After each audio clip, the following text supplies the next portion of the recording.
Hey you guys, it's me Main, back again with another mini vlog. For today's video, samahan nyo nga pala kami ng aking kapatid dahil pupunta kami ngayon ng plaza ng Bansud. At heto, tignan nyo naman yung aking kapatid dahil may dala siyang tinapay at yun daw ang kanyang baong. Ba't ito naman kapatid ko ay takot na takot magutom. Tuwang-tuwa nga ako dito sa baby ko kasi tignan nyo naman, nakakatayo na talaga siya. Sobrang bilis lang talaga ng panahon dahil tingnan nyo naman at maya-maya ay maghahabulan na rin kami nito. Walang kaalam-alam nga ang baby ko ay maya-maya ay aalis na kami at iiwan siya. Di bali, hindi naman siya habol sa akin kundi sa lola niya. Kapag nga nakikita nito ang lola niya ay talagang umiiyak siya kapag hindi siya kinakarga. After nga ng ilang minuto, andito na rin kami sa bayan ng Bansud. Galing pa nga kaming labasan ng bungabong kaya naman medyo may kalapitan din naman ito sa Bansud. Pagkababa nga namin sa aming sasakyan ay tignan nyo naman, puro shoes ang nandito. At finally, andito na rin po kami sa plaza ng Bansud. Tignan nyo naman kung gaano kaganda ang plaza ng Bansud. Kapag first time mo talagang pumunta dito ay mapapawaw ka talaga. Palagi nga pala itong dinadagsa ng tao tuwing magpapasko. Sobrang ganda at ang lawak din talaga ng plaza ng Bansud. Kaya naman ang dami ring dumadayo talaga dito. Kasama ko nga pala dito ang aking kapatid na bunso at yung kapatid kong lalaki dahil siya ang nagdadrive. Masarap lang din talaga maglakad-lakad dito sa plaza ng Bansud kasi napakalawak din talaga nito. Mas masarap din talaga dito kapag sa plaza ng Bansud ay meron kang kadate. Abangan naman. Hoy! Sana all may kadate. At syempre ang kadate ko nga dyan ay aking bunsong kapatid. Minsan na lang din kasi kami magbanding nitong bunso kong kapatid dahil simula nung nagka-baby ako, syempre lagi na lang baby ang kasama ko. Yung baby ko hindi naman talaga pa pwede sumama dahil nga syempre gabi at ang daming tao. At nung makita nga namin tong design na to, agad na kami nagpa-picture ng aking kapatid. Dahil tignan nyo naman, sobrang ganda at nakakaganda din talaga yung ilaw niya. At tignan nyo naman itong kapatid ko at ready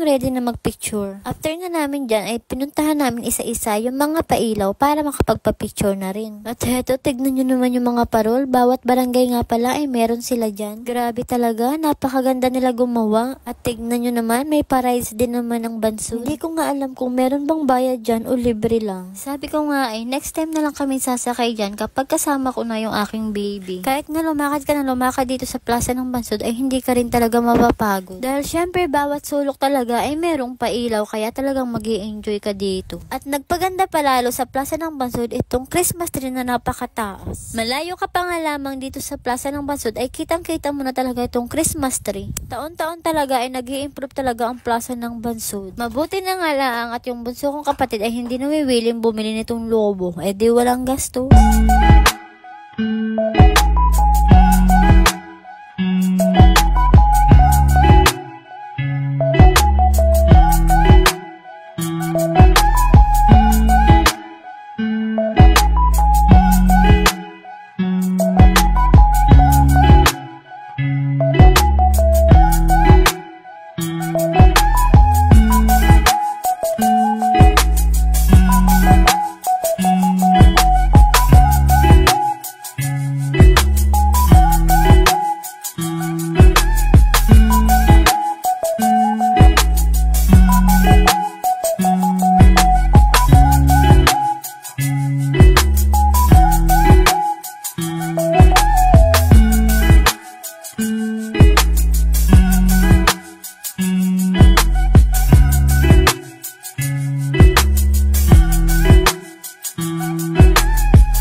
Pagkatapos nga namin diyang maglibot-libot ay nagutom na itong kapatid ko. Diyos ko day naman, natuwa nga ako at may baon siyang tinapay pero hindi rin pala at gagastos pa rin pala. Tinanong ko pa nga sa kanya kung nasaan yung dala niyang tinapay, iniwan pala sa may motor. At ang sabi pa nga niya sa akin, alangan naman daw yun ang kainin niya, lagi naman daw niya yung kinakain. O diba at naisahan ako? Heto at nagpabili pa nga ng cotton candy. At nag-request pa nga dyan yung kapatid ko, nabilan ko rin daw siya ng siomay. At heto talagang kapag pupunta ka nga pala dito sa plaza ng Bansud ay hindi rin may iwasan gumastos. At itong bunso kong kapatid ay mamaya daw niya kakainin yung cotton candy kaya naman daw bilan ko din daw siya ng siomay. Napakautak din talaga nitong kapatid ko. After nga namin kumain dyan ng siomay at nag-request pa rin ng panula.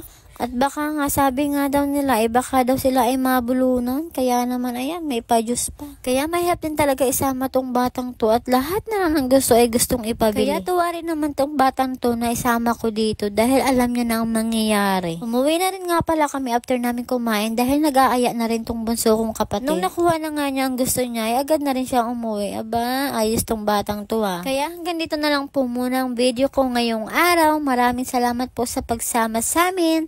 Bukas po ulit ha. Bye!